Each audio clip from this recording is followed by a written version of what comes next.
৭১ যাত্রী নিয়ে কক্সবাজার থেকে ঢাকায় আসার পথে বিমান বাংলাদেশের একটি ফ্লাইটের চাকা খুলে বিমানটি গেলেও নিরাপদে শাহজালাল বিমানবন্দরে জরুরি অবতরণ করেছে। এ বিষয়ে জানাতে সরাসরি যুক্ত হচ্ছেন সহকর্মী সাব্বির আহমেদ। সাব্বির, ৭১ যাত্রী সবাই নিরাপদে অবতরণ করেছে আগের সংবাদে যেমনটি আপনি জানিয়েছিলেন, তবে এই ত্রুটির পেছনের কারণ কিছু কি জানতে পেরেছেন? ধন্যবাদ। এই মুহূর্তে আমরা রয়েছে শাহজালাল আন্তর্জাতিক বিমানবন্দরে এবং যেই ফ্লাইটের যে বিমানের চাকাটি খুলে গেছে সেই বিমানটি এই মুহূর্তে বিমান বাংলাদেশ এয়ারলাইন্সের যে ইঞ্জিনিয়ারিং টিম রয়েছে তারা সেই বিমানটি দেখছেন এবং তারা অনুসন্ধানের চেষ্টা করছেন যে ঠিক কী কারণে এ ধরনের একটি ঘটনা ঘটেছে এবং ইতিমধ্যে বিমানের যে চাকা খুলে গিয়েছে এবং এই ঘটনায় একটি তদন্ত কমিটি গঠন করা হয়েছে। বিমান বাংলাদেশ এয়ারলাইন্সের ফ্লাইট সেফটির যিনি প্রধান রয়েছেন ক্যাপ্টেন এনাম, তাকে প্রধান করে এই তদন্ত কমিটি গঠন করা হয়েছে এবং অ্যান্টিব্যাকটেরিয়াল অ্যাডিটিভ যুক্ত সেরা ওয়াটার ট্যাঙ্ক বিশুদ্ধ পানিতে ব্যাকটেরিয়া জন্মাতে দেয় না। সবচেয়ে বড় যে ব্যাপারটি সেটি হচ্ছে যে যখন ফ্লাইটটি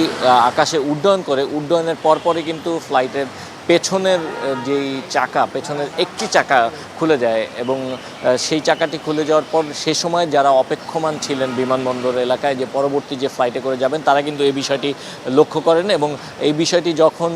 বিমানের যিনি পাইলট রয়েছেন এই বিষয়টি যখন তার নজরে আসে তিনি কিন্তু সঙ্গে সঙ্গে সংশ্লিষ্ট যে এটিসি রয়েছে সেই এটিসিকে এই বিষয়টি অবগত করেন এবং তিনি যে জরুরি অবতরণ করতে চান সেই বিষয়টি তারা কর্তৃপক্ষকে জানান এবং পরবর্তীতে ঢাকার হযরত শাহজালাল যে আন্তর্জাতিক বিমানবন্দর রয়েছে এখানে সব ধরনের প্রস্তুতি নেওয়া রয়েছে। জরুরি বিমান অবতরণের ক্ষেত্রে আপনারা জানেন যে অনেক সময় নানা ধরনের দুর্ঘটনা ঘটে থাকতে পারে, তো সেই দুর্ঘটনা তাৎক্ষণিকভাবে মোকাবেলার জন্য প্রয়োজনীয় যত ধরনের ব্যবস্থা সব ধরনের ব্যবস্থা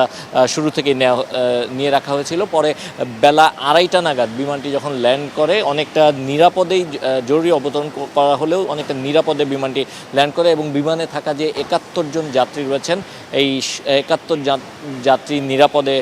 নেমে আসেন এবং পরবর্তীতে তারা নির্ধারিত যে গন্তব্য প্রত্যেকে তাদের গন্তব্যে চলে যান এবং আমরা